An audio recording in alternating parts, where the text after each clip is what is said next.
Ahoy and welcome to this Narrowboat adventure. Today I want to talk to you about my bilge. So we've repainted the bilge recently and I'm going to talk you through what we've been doing. It took us about a week, but 90% of that was preparation. So the first thing that we did was take everything out of the engine bay. So we took out the stairs, we took out the ballast, we took out the toolboxes, we took out the plastic things you used to hold like diesel and petrol in, those things, we took them out. Basically everything, grease, bottles of oil, bottles of coolant, all that stuff came out into the bathroom. So we had to live with all that in the bathroom while we did this. And then the next step was to go round with a scraper and just manually scrape out any loose rust. So we weren't using any force here really, we were just scraping out any of the old paint that was there, that had rusted off, and this actually came away very easily, so it wasn't very difficult at all doing it with a scraper.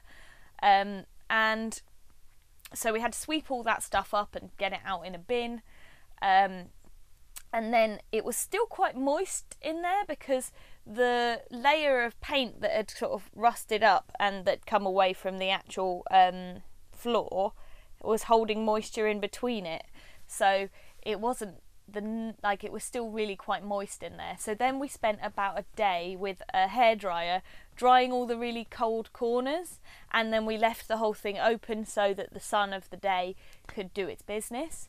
And then once it was dry, the next thing we did was a degreasing treatment. So we used this huge bottle of stuff and it was fantastic. It did a really good job. The whole thing just looked really shiny, no dust at all, no grease, no oil, anything that would be like difficult to clean. This stuff went straight through. So that worked really well and we were quite pleased about that. And don't worry, we didn't put the water from that, because you have to paint it on and then, wash it on and then wash it off.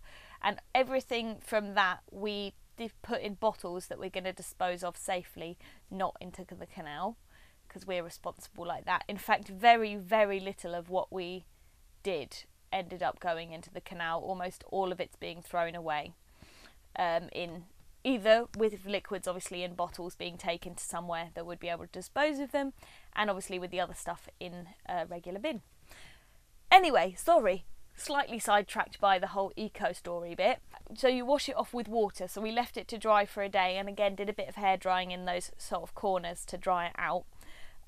The next step that we did was to go with masking tape and just put masking tape over any holes and areas on our engine that we thought might get dust in them, because the step after this was to get a drill, because we've got this drill bit that will get rid of any loose rust as well, and it's just a little bit more firm than using a scraper.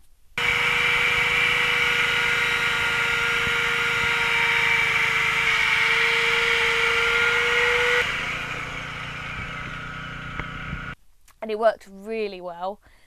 So we could have gone down to bare metal with this, but the instructions with our rust inhibitor said to leave some rust so that there's something for the rust inhibitor to do its business on. So then, once we'd done all that, there was just dust everywhere. And so we had to use a sweeper to try and sweep all the dust out. That wasn't quite doing it, let me tell you. I've never wished I'd bought a wet and dry vac in advance more than this whole job. So yeah, and then after that there were still loads of very, very small bits of dust, so I went round with a damp cloth and wiped up those last bits. But then we left it to dry for another sort of half a day. This morning we've discovered that we have a little oil leak, which is good to know. So that's our next job, when we are going to do some rewiring and I guess figure out what the oil leak is. We've also discovered, I'm not sure if you can see this, let's see what I could do. There we go. Our emergency pipe stop cable has got a little hole in it, which is probably why it stopped working. So we're going to have to fit a new one of those, but luckily it's much like the throttle cable, so it shouldn't be too difficult since we've done that before. So the other benefits to doing your engine bay bilge, repainting your bilge, is that you figure out problems with your engine and add things to your list. Looking back, because then I read on the rust inhibitor website that it would have been fine to put on even if it was a bit moist, so that was my bad. We used Vactan instead of fur tan. Fur tan is the one that you have to wash off that we used last time. Vactan you don't have to wash off. You paint it on, it sets, and it actually becomes your primer.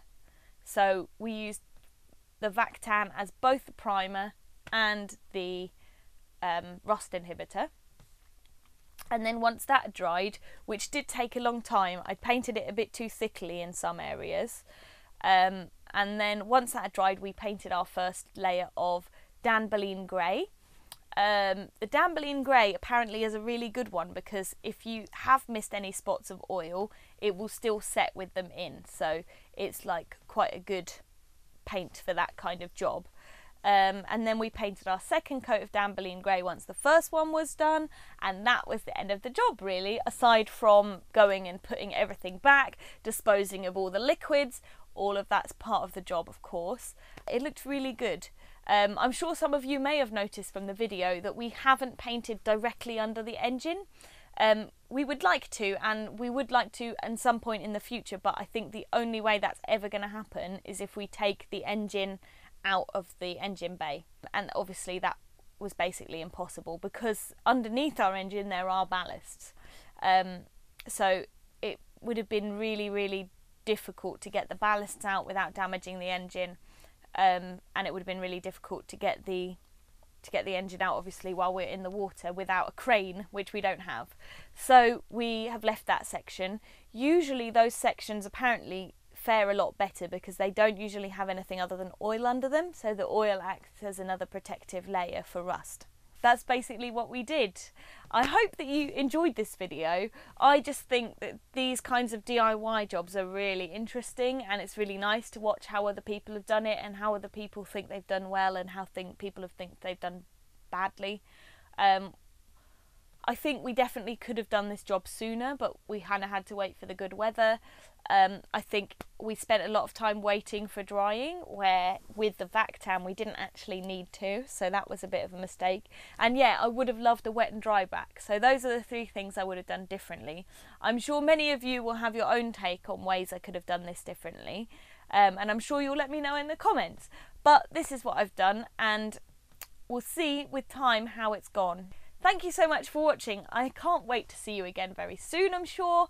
And if you would like to join us again on this Narrowboat adventure, you can click subscribe down below. You can jump on over to Facebook and you can just search this Narrowboat adventure and you should find me.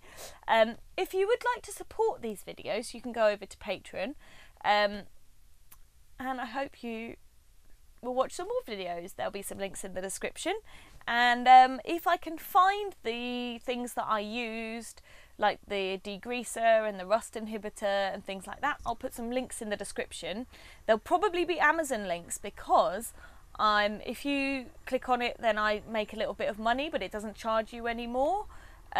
So if you're going to do some Amazon shopping anyway, you could click on the link in my description and then do your normal shopping, and it'll benefit me, and then it won't be a negative benefit for you, if that makes any sense. I hope you'll come back to the videos very soon, and yeah, have a nice day. Bye!